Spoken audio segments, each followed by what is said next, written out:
Please make it really big, a big round of applause for our fifth storyteller, Chang, everyone. Kai, give it up real big for Kai.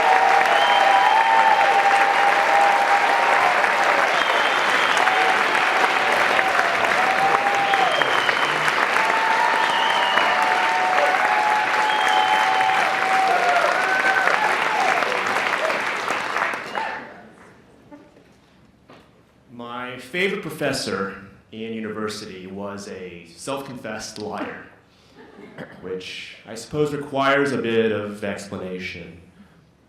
Now, for those of you who aren't familiar, the topic of economics is an incredibly dry and mathematically laden, especially at the upper division level. And capital markets is one of the worst of these things. And we all dreaded it, but one of the professors, he had a particular technique, and he said at the very first day of class, now I know some of you have already heard about me, but for the benefit of those who haven't, let me explain how I teach. Between today and the last lecture before finals, it is my intention to work into each of my lectures one lie. And your job as students, among other things, is to try and catch me in the lie of the day, which created an incredibly weird dynamic in the classroom, because usually when the professor is speaking, we're jotting down notes, and at the end of the class, we leave. And now here, we're constantly asked to check him out. He's going to try and smuggle something in. And the way he structured his classes, the very first couple of lectures, the lie of the day was very obvious. And as soon as he said it, everyone's hands goes up. And he goes, yep, that's what it was, moving on. And as the quarter progressed, the lie of the day became more and more subtle.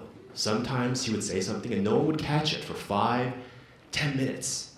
And someone would raise their hands timidly and say, that thing you said about whatever it was, that's not true, right? And he said, well, why do you think it's false? Prove it. And through that process, we're learning about how to question assumptions, or the meta lessons that we're learning about how someone with a PhD can say things that are in fact completely factually wrong.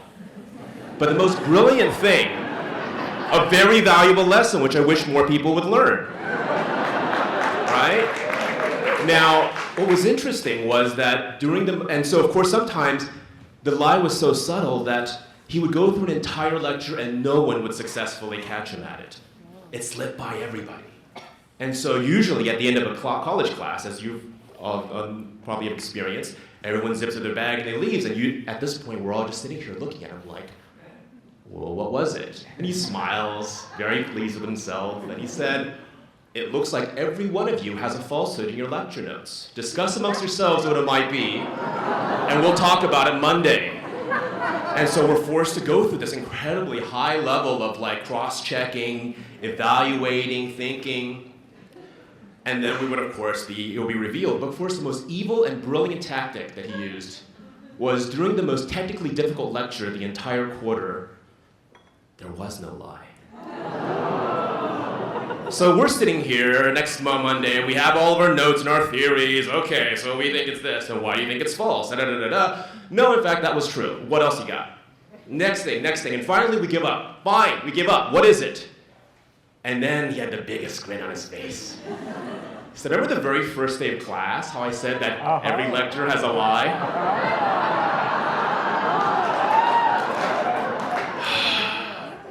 Now, what I loved was that, of course, many years out of college, I've forgotten everything about capital markets economics. But the meta lessons we learned was actually something that persisted with me throughout this day.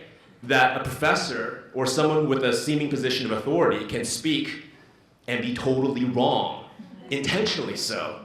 And I asked him afterward, once the class was over, tell me about this thing. And he said, yeah, it was a technique that he had to kind of work on and perfect, because early on when he used the tactic, sometimes a particular segment of his lecture would be constantly flagged as the falsehood of the day, and he realized it was because it was him being ambiguous, not that he was actually wrong. And so it forced him to be a better lecturer. By inviting a level of scrutiny unprecedented in most college lectures, he made himself a better instructor. And that was the thing that he said was a sort of a secondary benefit. And he taught us as well how to question authority. That people in authority, they do know more than you, but check them out. Fact check with what you already know. And in the spirit of Dr. Kaplan's marvelous technique, I've worked in one falsehood in this story. I leave it to you to figure out what it is. Thank you.